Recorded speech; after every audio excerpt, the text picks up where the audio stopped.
Hello everyone, শুভ বিজয়া। তো সবাইকে শুভ বিজয়া দশমীর অনেক অনেক শুভেচ্ছা। তো এই ভিডিওটা হচ্ছে বিজয়া দশমীর সকালবেলার ভিডিও। তো দশমীর দিন রাতের বেলা হঠাৎ করেই আমার ফোনটা খারাপ হয়ে গিয়েছিল, তার জন্য আমি আর ভিডিওগুলি পোস্ট করতে পারিনি। তো এখন ঠিক করে এনেছি, এখন ভাবলাম এক এক করে ভিডিওগুলি পোস্ট করব। একটু দেরি হয়ে গিয়েছে, কিন্তু কিছু করার নেই, এখনই আমি ভিডিওগুলি এক এক করে পোস্ট করব। তো দেখতে দেখতে পুজো শেষ, পুজো আসবে আসবে এই আনন্দটাই খুবই ভালো লাগে। আসলেই তো চলে যায়। তো আজকে মা চলেও যাবে, খুবই খারাপ লাগছে, আবার 1 বৎসরের অপেক্ষা। তো আশা করি তোমাদের সবারই দুর্গাপুজো অনেক ভালো কেটেছে। আবার 1 বৎসর পরে আবার মা আসবে, আবার সেই আনন্দ, সেই সব কিছু হবে।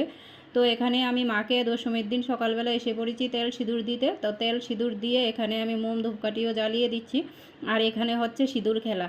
তো আমি বেশিক্ষণ দেরি করিনি, কারণ হচ্ছে সকালবেলা বাড়িতে এসে রান্নাবান্নাও করতে হবে। তো এখানে একজনকে সিঁদুর দিয়ে তারপর আমি আর আমার ছেলে বাড়িতে এসে পড়েছি। আর ওই দিন এত খুব জোরে বৃষ্টি হচ্ছিল,